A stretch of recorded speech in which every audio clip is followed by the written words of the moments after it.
Welcome back to my show. I'm the Beard Fisher, And I'm Robbie.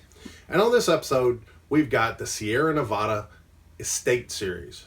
This is the Farmhouse Ale, and they said it's a wild ale aged in wine barrels. We're about to get real fancy. Heck yeah.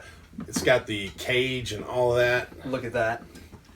So, although they make Sierra Nevada on both coasts, Robbie was reading on this one, and it says that this one is in fact made in Chico, because they even get their yeast from their peach orchard. Which is really cool. I wonder how they actually get the yeast. No, that'd be I cool. don't know if they're like skimming off the top or something, but hey, we're going to try it out. Here we go. Ooh.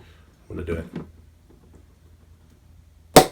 Oh, yes. That's when you know you're bougie. Oh, that's fancy. Okay. Ooh. Oh, just a little sniff. Okay. It's definitely wild. It's heavily carbonated. Ooh. And to be honest, like, the smell is way over the top. You can definitely smell the sour in it. Every last drop. Yeah.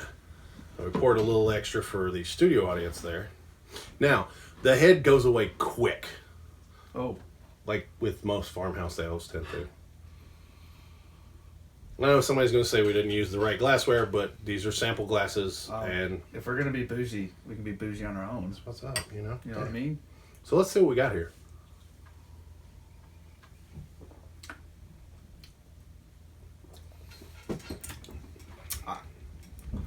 That one's really interesting. That is super interesting. It's tart, but it's not like super tart. But It's pretty dry. I think it's because of the hops. It's that wet organic hop that they've got in there. Yeah. Honestly, I'm going to spare you. If you're interested, there's a whole lot of information on the back that really explains a lot about it. The hops it was organic red hops. It was SAAZ. How'd you pronounce that? I've heard it called Saz, but I'm sure that's wrong because it's a foreign word, so it probably doesn't have any of our pronunciations. But, you know, it says that it's organic hops and barley and... They put it basically in the California North Valley wine fields. Right. And so it's spontaneously fermented, if I'm not mistaken. I'm getting on the end, you get that tannin wine taste from the barrel. Yeah, it's a little dry. Yeah, it's spontaneously fermented too. Which that's why this is definitely going to be one of their estate series, because it's not like this is going to be the same twice. Right. Because there's so many variables. Oh, even the barrels. I mean, depending Absolutely. on if you're getting, from a Merlot to a Cab to a Pinot, they could have used, for all we know, white wine barrels. We don't know. I'm going to say that I'm betting it's a white wine barrel because the color. True. It is not very No, dark.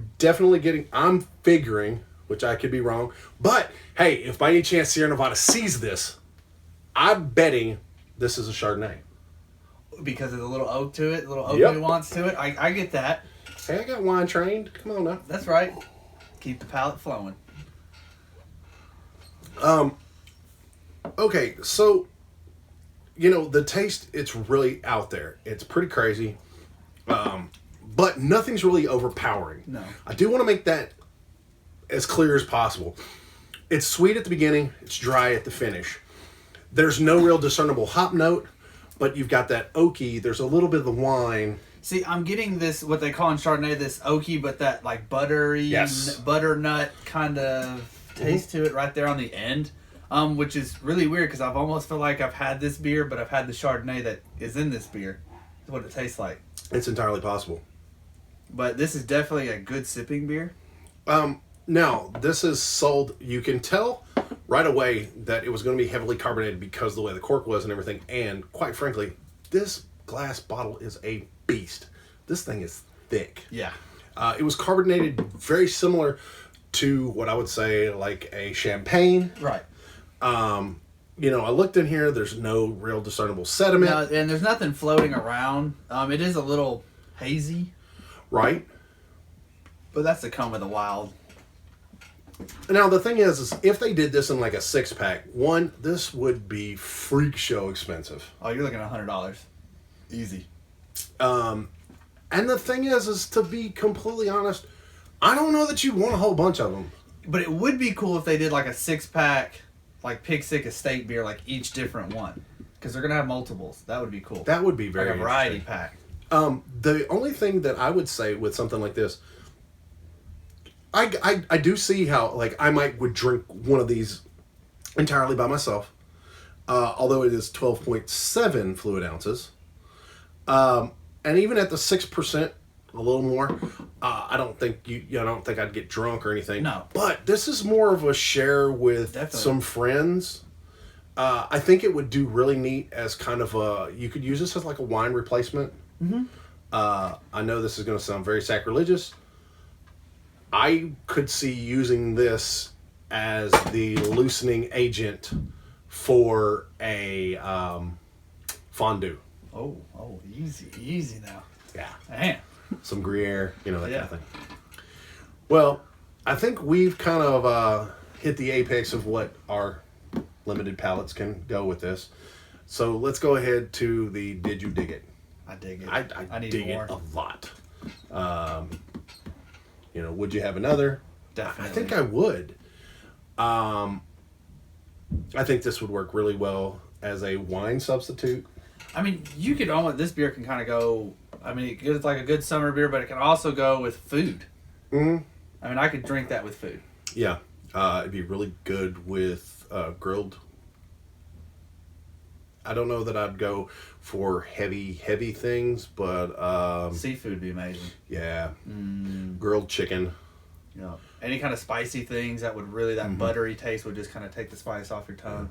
If it's too hot for you. Well, it doesn't really fit in our, how many would you use for a Pick 6? Because I don't think it really, there's no way. You'd buy one. I mean, Yeah. I mean, they're reasonably be priced. I want to say it was like $13.99, $15.99, right. somewhere in there. Now we'll look over. Did the studio audience dig it? Getting the yes, they enjoyed it.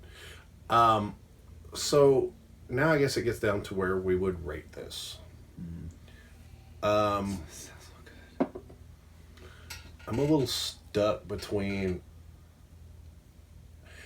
You're stuck between 8 and 9. Yes. Yes. And I'm gonna say the reason I'm gonna give it an 8 instead of a 9, because if this wasn't $13 for this, if it was more at the liquor store around the $7 or $8 range, right, I could give it a higher rating because I could afford more of them. Right. Well, and I guess I would give it more of an 8 because of that Chardonnay buttery taste on the end. A lot of people don't have the palate.